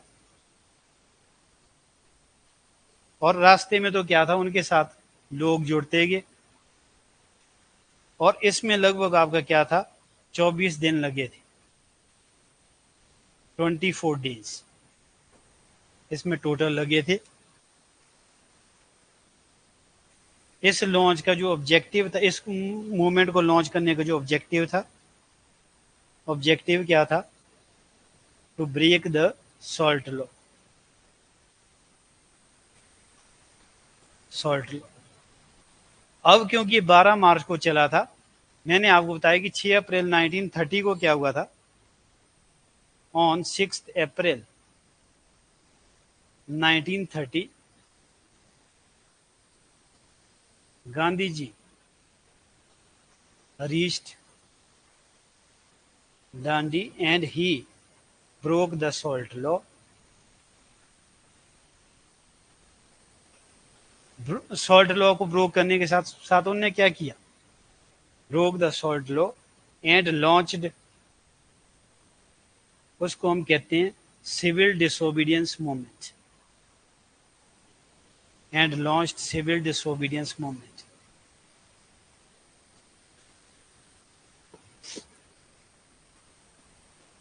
ठीक है,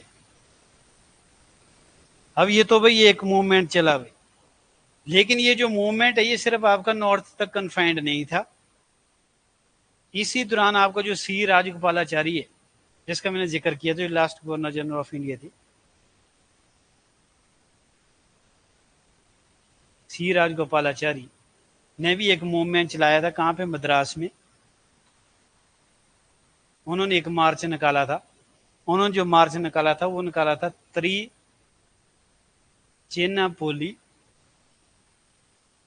टू वेदरनियम। ये मद्रास में कोस्टल एरिया है, वहां पे उन्होंने सॉल्ट लॉ को ब्रेक किया था, त्रिचेनापोली टू वेदरनियम। फिर आपका इसमें एक हमारे को पता चलता है कि के कलपम थी, के केलपम। इन्होंने मूवमेंट कहां से कहां तक निकाला था, इन्होंने निकाला था कालीकट टू, कालीकट ये केरला में, कालीकट टू पेयानूर। पेयानूर वहां पे एक रिवर है, वहां तक उन्होंने एक मार्च निकाला था, कालीकट टू पेयानूर। कालीकट से पेयानूर तक उन्होंने एक मूवमेंट चलाया था। और इसी दौरान आपका एक और नाम इसमें जिक्र आता है, उनका नाम था P Krishna Pillai. P Krishna Pillai, P Krishna Pillai, इन्होंने क्या किया था, he defended the national flag during the movement in Kerala. Kerala में मूवमेंट के दौरान उन्होंने क्या किया था, नेशनल फ्लैग को डिफेंड किया था। इसने पी कृष्ण पिल्लई, ठीक है, वो लाठी चार्ज, उनके ऊपर लाठियां बरसाते गए, बट उन्हें नेशनल फ्लैग है उसको पकड़े रखा। ठीक है, और फिर एक इसमें और नाम आता है सरोजनी नायडू का। सरोजनी नायडू ने क्या किया था, शी अटैक्ड ऑन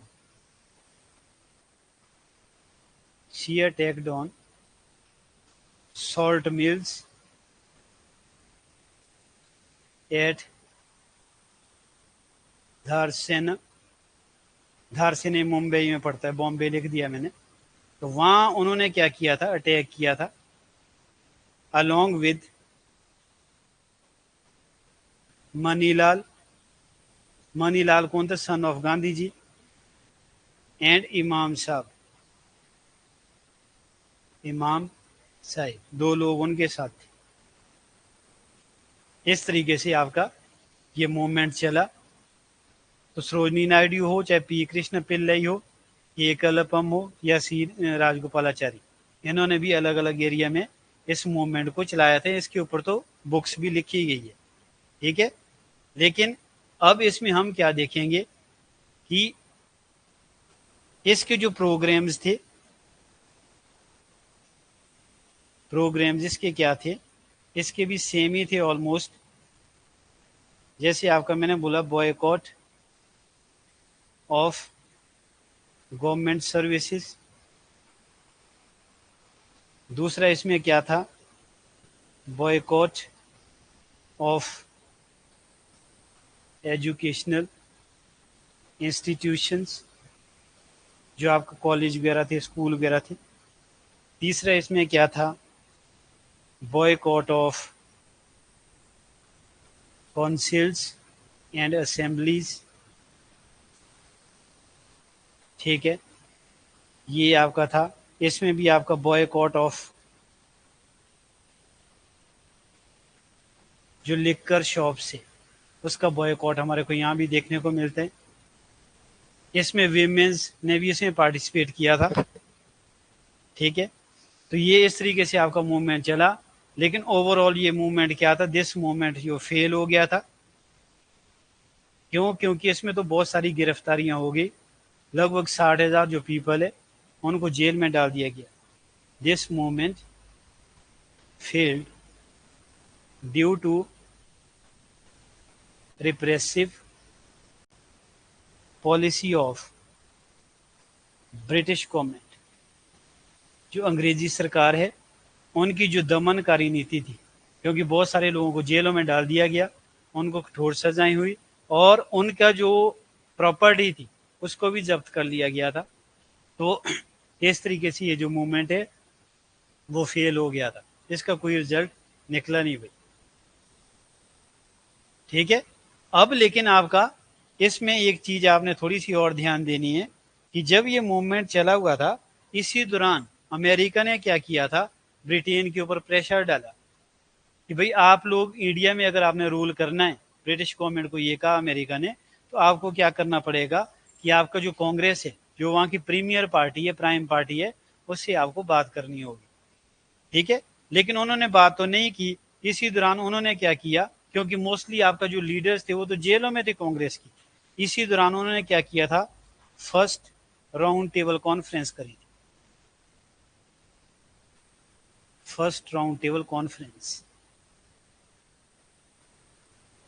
आपका जो फर्स्ट राउंड टेबल कॉन्फ्रेंस है वो आपका कब हुई थी, 1930 में हुई थी। और ये कहाँ हुई थी, लंदन में। इसका जो वेन्यू था वो लंदन था। लंदन में भी आपका क्या था, बर्किंगम जो पैलेस है वहां पे हुई थी। बर्किंगम पैलेस आपका कहाँ पे, लंदन में, वहां पे आपका ये हुई थी फर्स्ट राउंड टेबल कॉन्फ्रेंस। लेकिन इसमें क्वेश्चन क्या पूछा जाता है, क्वेश्चन इसमें ये पूछा जाता है कि क्या कांग्रेस ने फर्स्ट राउंड टेबल कॉन्फ्रेंस में पार्टिसिपेट किया था, नहीं किया था।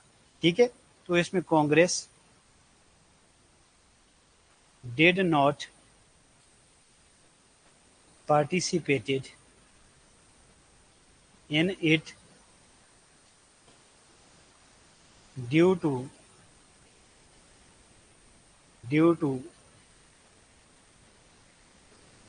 participated in it as most of its leaders were in jail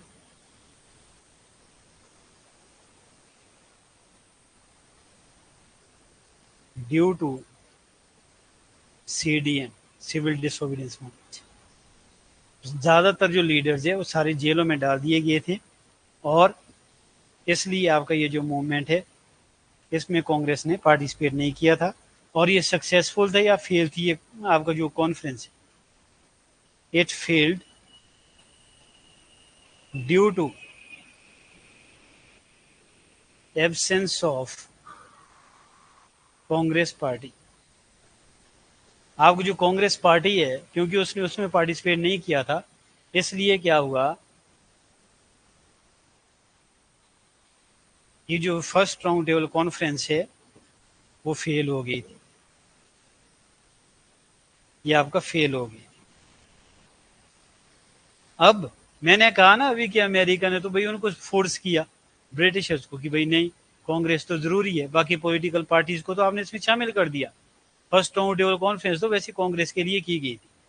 तो लेकिन फिर क्या हुआ कि फिर आपका अमेरिका ने फिर प्रेशराइज किया ब्रिटिश गवर्नमेंट को। देन आपका क्या हुआ कि भाई सेकेंड राउंड टेबल कॉन्फ्रेंस होगी, उसमें कांग्रेस को बुलाया जाएगा। लेकिन उससे पहले क्या हुआ कि ये गांधी एरियन पैक्ट इंडिया में हुआ था, जो काफी इंपॉर्टेंट है। नेक्स्ट इसमें बात करूं मैं गांधी एरियन पैक्ट।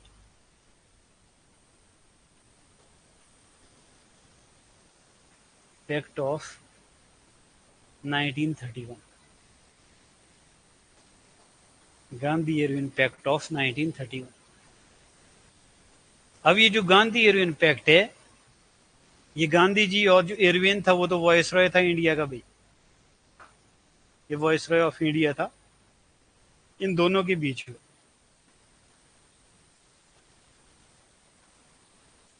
अब इसमें दोनों की तरफ से अगर मैं बात करता हूं, यहां से ये एक तरफ मैंने गांधी जी लिख दिया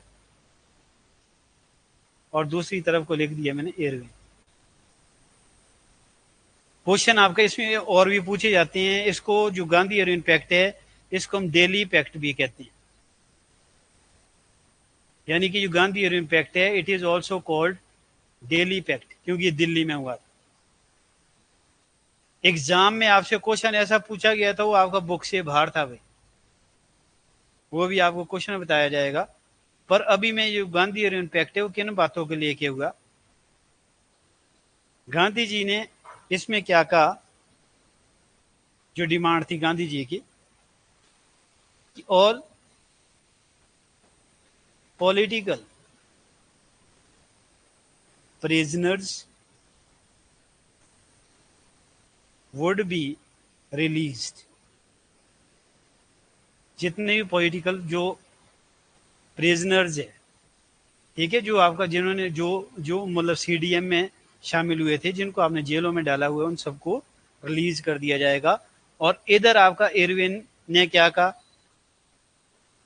कि भाई उन्होंने ये कहा ऑल पॉलिटिकल लीडर्स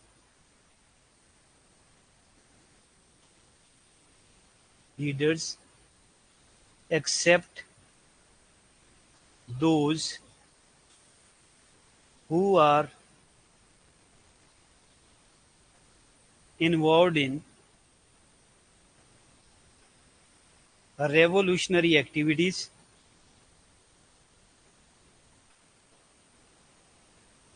क्रांतिकारी गतिविधियों would be released कि भाई हम सबको छोड़ देंगे, उनको नहीं छोड़ेंगे जो आपका क्रांतिकारी है। कुछ एक लोग तो ये कहते हैं जो भगत सिंह सरदार थे, ठीक है, उनको फांसी इसी आंदोलन की, इसी मतलब पैक्ट के तहत हुई थी।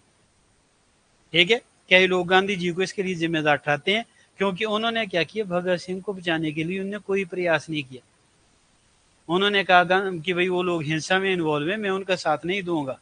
और इस पैक्ट में तो ये था कि भाई आपका जितने भी जो कांग्रेस के लीडर्स हैं उनको तो छोड़ दिया गया, आपका जो क्रांतिकारी जैसे भगत सिंह वगैरह है, उनके लिए ये कंडीशन थी, ये क्लॉज था कि उनको किसी भी तरह की सजा दी जाएगी, उसमें गांधी जी भाई उसमें कोई दखल नहीं देंगे। ठीक है, तो कई लोग इसमें जैसे पॉलिटिकल जो थिंकर्स है, वो गांधी जी को इसमें अपोज भी करते हैं कि भाई उनकी जो मतलब शहादत हुई है उसके लिए भाई गांधी जी जिम्मेवार थे। दूसरा इसमें क्या था कि यहाँ पे उन्होंने डिमांड की थी permission to all kind of boycott. मतलब उन्होंने डिमांड की कि भाई हमारे को परमिशन दी जाए, हर तरह का हम बहिष्कार कर सके। लेकिन यहाँ पे फिर क्या किया, यहाँ पे बात की गई limited permission to movement including peaceful boycott of foreign goods. मतलब थोड़ा बहुत आप कर सकते हैं, उसमें थोड़ा बहुत आपका जो फॉरेन गुड्स है, विदेशी सामान है, उसका भी बॉयकॉट कर सकते हैं। ठीक है। फिर आपका ये उन्होंने गांधी जी ने डिमांड रखी, permission to make salt to Indian masses. Bharat की जो लोग हैं उनको सॉल्ट बनाने की परमिशन दी जाए। यहां पे बोला गया कि permission to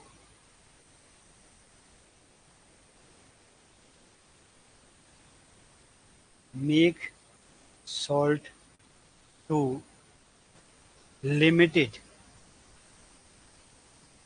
people residing in, जो कहाँ पे रहती, इन कोस्टल एरियाज, जो आपके कहाँ रहते हैं, कोस्टल एरियाज में रहते हैं, उनको लिमिटेड अमाउंट ऑफ क्या दिया गया, उनको सॉल्ट बनाने की permission they the.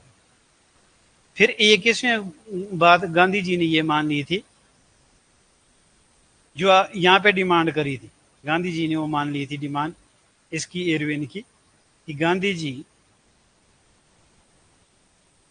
Would called off CDM. एक डिमांड गांधी जी ने और मान ली थी इरविन की, वो थी कि Gandhi ji would participate in second round table conference, कि गांधी जी क्या करेंगे, सेकेंड राउंड टेबल कॉन्फ्रेंस में पार्टिसिपेट करेंगे। ये तो दोनों मांगे गांधी जी ने, इसकी मान ली थी इरविन। अब क्वेश्चन था इसमें, क्वेश्चन क्या पूछा गया एग्जाम में, क्वेश्चन आपका ये पूछा गया था कि जो गांधी इरविन पैक्ट था उसका जो ड्राफ्ट है वो किसने फ्रेम किया था। तो आपने लिखना है draft of Gandhi Irwin pact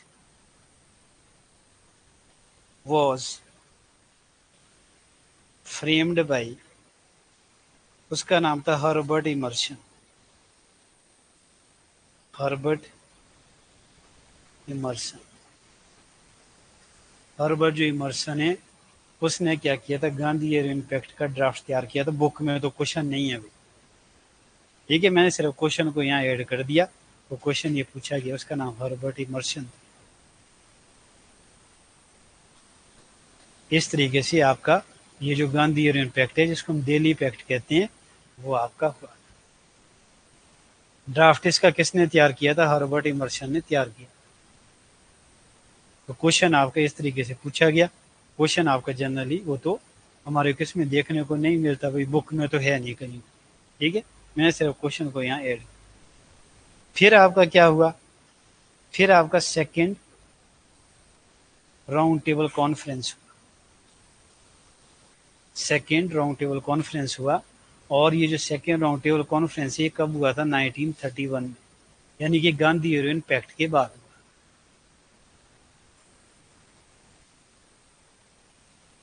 अब इसमें भी आपका जो क्वेश्चन है, इसका भी जो वेन्यू था,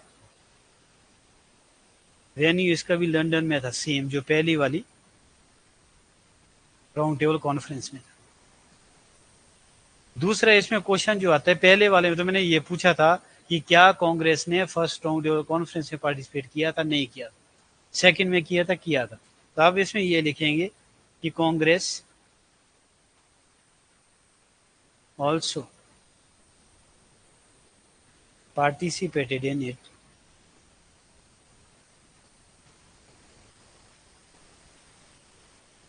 ठीक है। कांग्रेस की तरफ से किसने किया था, मैं गांधी जी की बात करूं, Gandhi ji participated in it as the representative of INC, INC के प्रतिनिधि के तौर पे उन्होंने क्या किया, इसमें भाग लिया था सेकेंड राउंड टेबल कॉन्फ्रेंस में। और साथ में उनके साथ दो लोग और भी किए थे, उनके नाम भी पूछे गए हैं। उनके साथ आपका जो लंदन में हुई थी एक तो इनके साथ गई थी सरोजनी नायडू और दूसरा इनके साथ गए थे मदन मोहन मालवीय।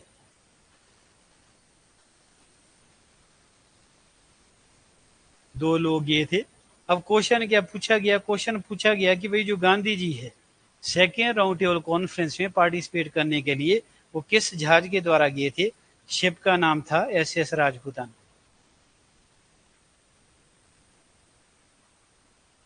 SS राजपूताना उस शिप का नाम था जिसके द्वारा गांधी जी कहाँ गए? आपका इंग्लैंड में गए थे सेकेंड राउंड टेबल कॉन्फ्रेंस में पार्टिसिपेट करने के।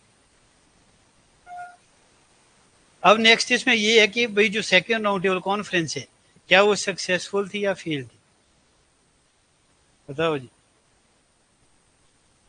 दिस कॉन्फ्रेंस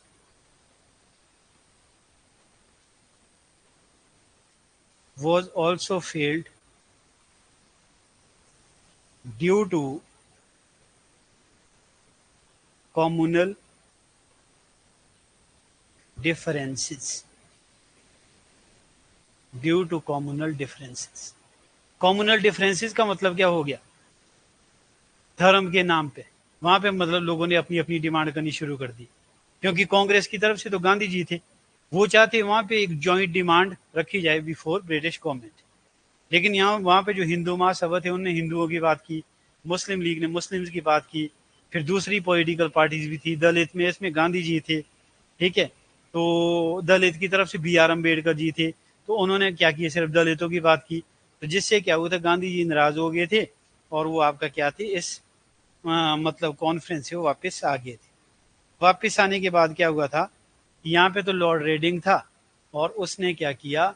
उसने तो कांग्रेस को इलीगल डिक्लेयर कर लिया और बहुत सारे जो कांग्रेस लीडर्स हैं वो जेलों में डाल दिए गए थे।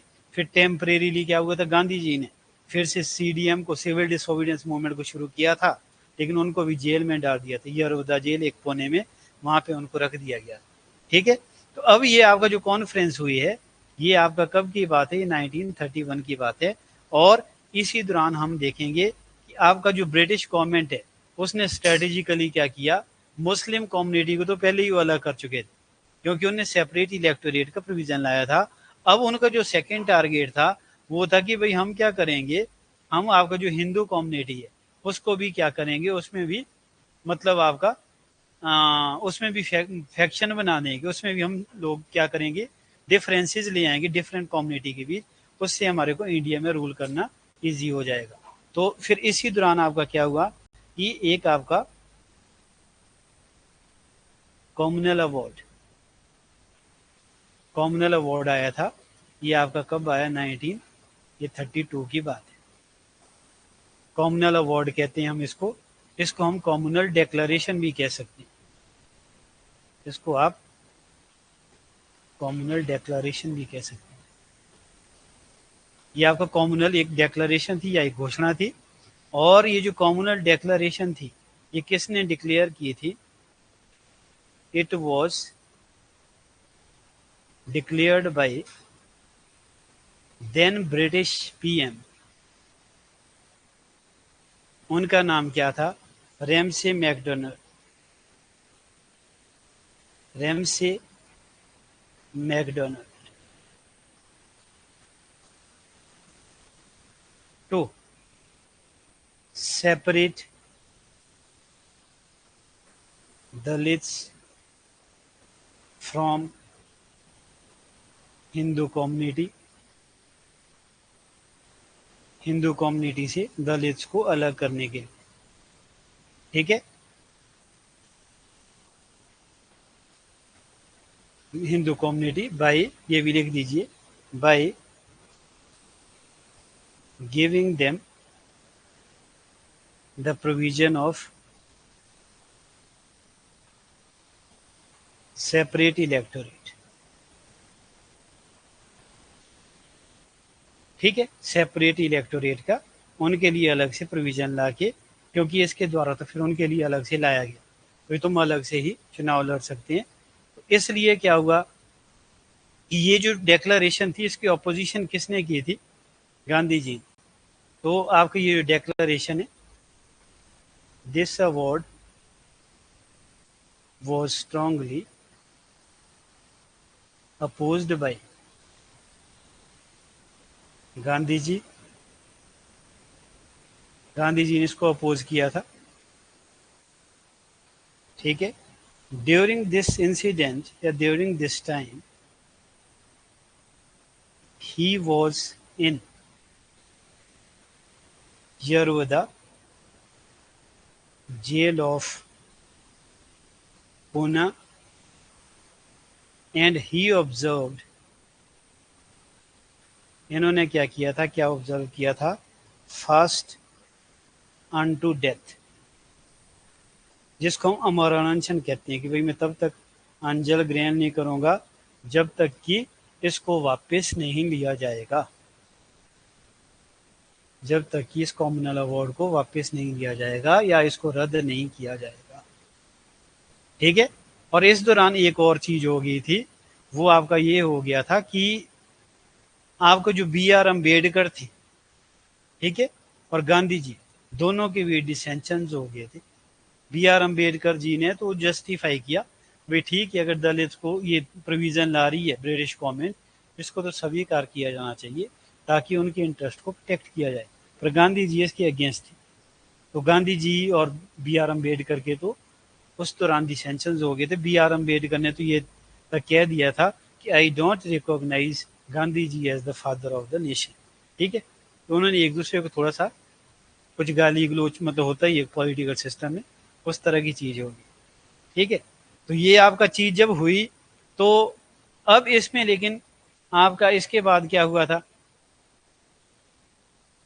कि मतलब जब ये दिक्कत आई बी आर अम्बेडकर और गांधी जी के बीच, तो फिर आपका क्या हुआ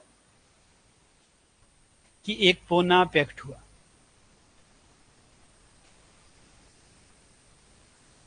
पूना पैक्ट ये 19 आपका कब की बात है, ये भी 32 की बात है।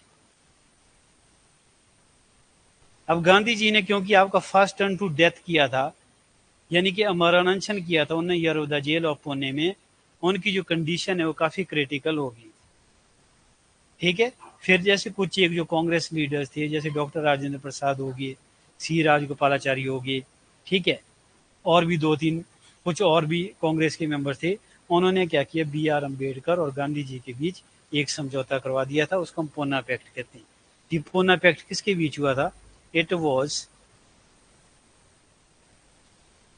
Signed between Gandhi ji and B R Ambedkar, Gandhi ji और बी आर अम्बेडकर के बीच ये हुआ था। और दूसरी बात इसमें क्या हुआ, इसकी जो मेन रिकमेंडेशंस थी, यहाँ पे मेन रिकमेंडेशंस में लिख रहा हूं,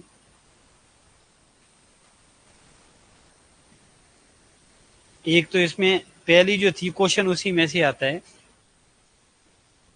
इन प्रोविंसेस, अगर हम स्टेटों की बात करें, seats of Dalits were increased from 78 से कितनी कर दी गई थी, 147 कर दी गई, ठीक है। 78 से बढ़ा के दलितों की प्रोविंस से, मतलब स्टेटों में उनके लिए कुछ सीटें रिजर्व थी, वो जो सीट्स है वो बढ़ा के कितनी कर दी गई, 78 से 147 कर दी गई थी। और आपका जो सेंट्रल लेवल पे क्या हुआ था, फिर आपका इन सेंटर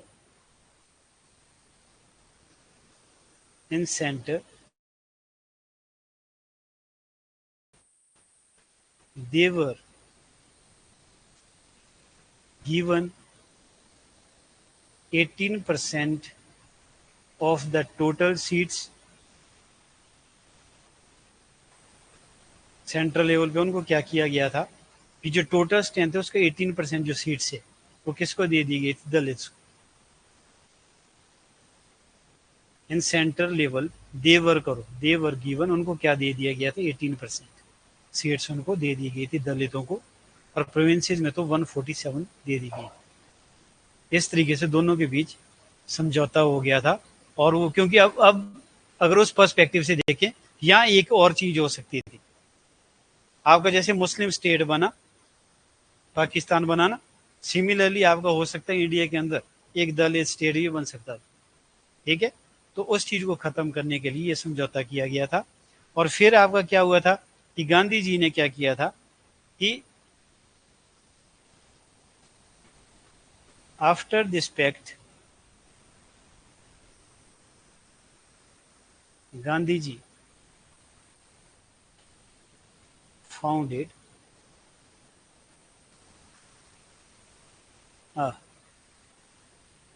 हरिजन सभा। ठीक है, for the welfare of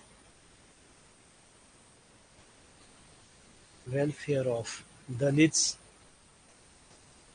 and also launched a magazine,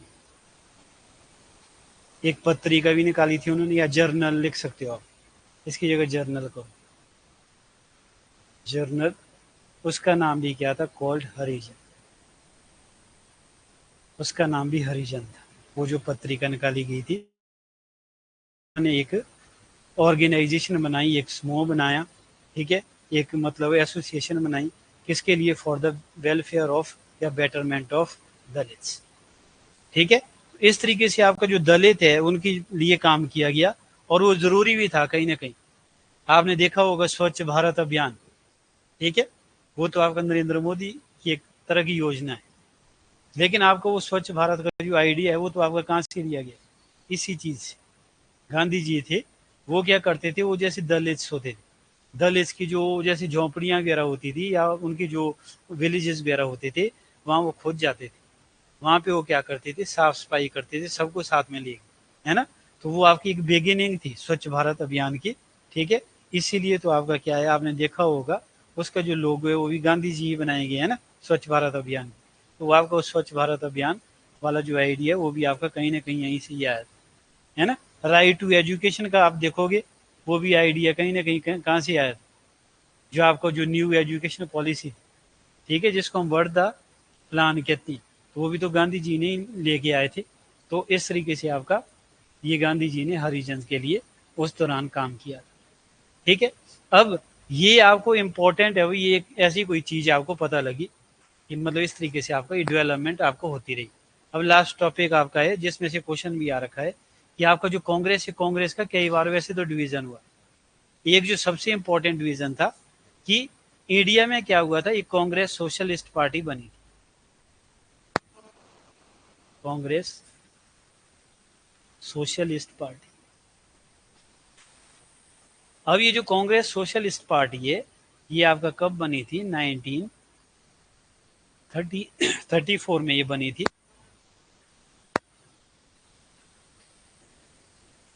ये 1934 में बनी थी, और ये किसने बनाई थी, it was founded by Acharya Narendra Dev,